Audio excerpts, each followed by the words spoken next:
The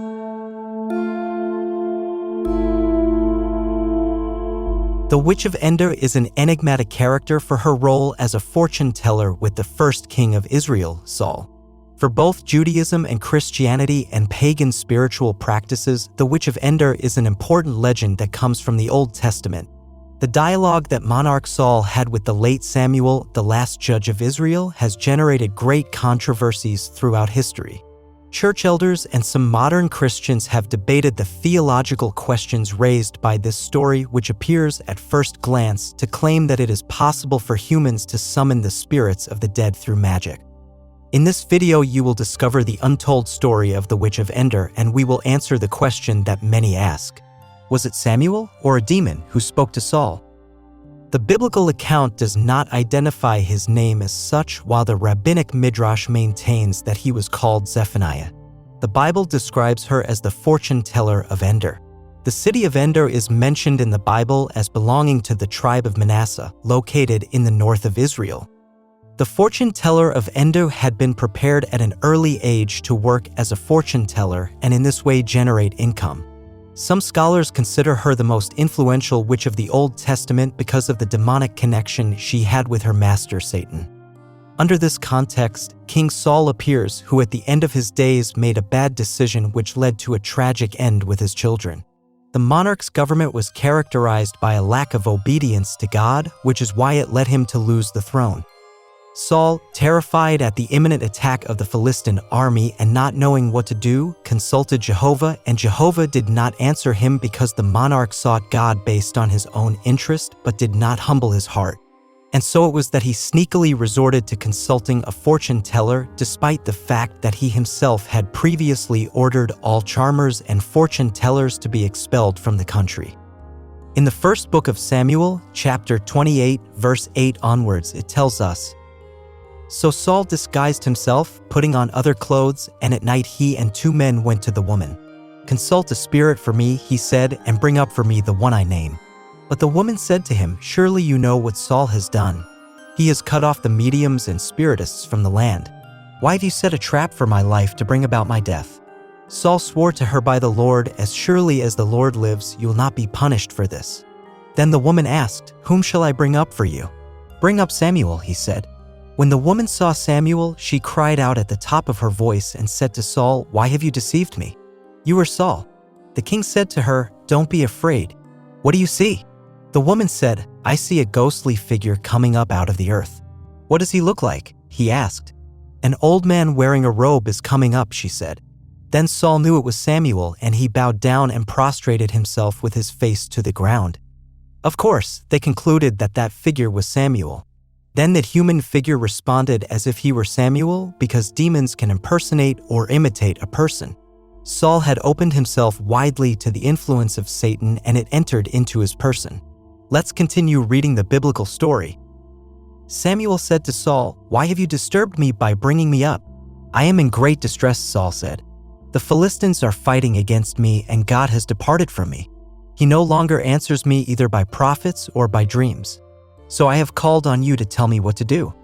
In these verses, we see again that Saul had been abandoned by God and was desperate and frightened by the advance of the Philistines. Let's continue with the biblical story.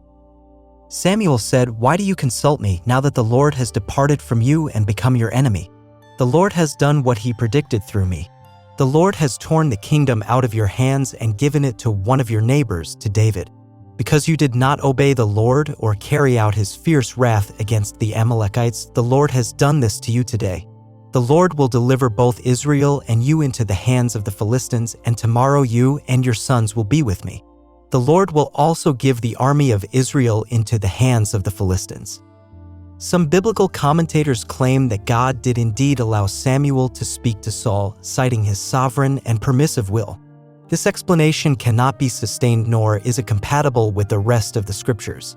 We openly reject that it was the real Samuel who spoke to Saul through the invocation of the fortune teller. In Deuteronomy chapter 18, verse 10, it says, "Let no one be found among you who sacrifices their son or daughter in the fire, who practices divination or sorcery, interprets omens, engages in witchcraft, or casts spells, or who is a medium or spiritist, or who consults the dead. Anyone who does these things is detestable to the Lord. Because of these same detestable practices, the Lord your God will drive out those nations before you. In these verses we see that God outright prohibits consulting the dead. King Saul had been abandoned by God.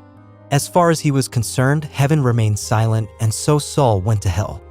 Now Saul did not see Samuel. It was the fortune teller who described her. Demons can pretend to be a person and imitate him. The Apostle Paul tells us in 2 Corinthians chapter 11, verse 14. And no wonder, for Satan himself masquerades as an angel of light. We believe the fortune teller was a fraud. In reality, what appeared was a demon. She was controlled and ruled by a diviner demon, so a demonic spirit impersonated Samuel by imitating him, and it was not the real Samuel who appeared. God no longer spoke to Saul, and even worse, Saul no longer had a relationship with God. The dead cannot communicate with living beings in any way, and that is why this incident was satanic from beginning to end. First, Saul did not die the next day as the supposed Samuel had said. The Philistine ambush occurred after 3 days.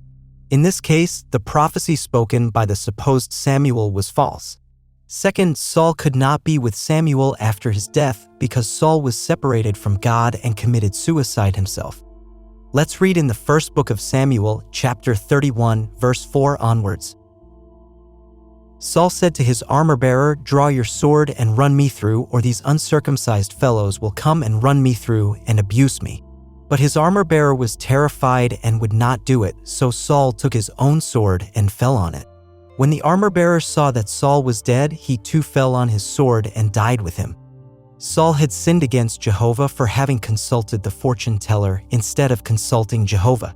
For this reason, Jehovah delivered him into the hands of his enemies, and he met a tragic end. Dear ones, the end of monarch Saul was a consequence of decisions based on the arrogance of his stubborn heart. He lost the legacy to the royal dynasty.